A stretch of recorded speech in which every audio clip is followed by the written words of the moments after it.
Milusad ang kapulisan ug manhunt operation batok sa puganting si Jennifer Mercader human kini Naka-Eskapo sa jail facility sa lungsod sa Medellin. Ang puganti nadakpan niadtong tuig 2017 sa mga kaso sa illegal nga drugas ug pagpatay.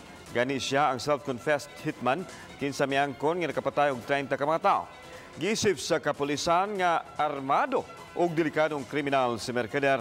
Miumol na og joint team ang kapulisan ug ang Bureau of Jail Management and Penology kamay gitahasan sa pagsikop sa pugante. Sa pagkutlo ning balita, wa pay detalye nga gihatag ang BJMP nga mausay gipaabot sa Police Regional Office 7 nga mopasabot nganong nakapuga si Mercader. We have established joint trackers. Tanan na mga well-known o identified hideouts ni Jennifer is giadto ana kagabi ipa. So nagpaabot lang mi og feedback.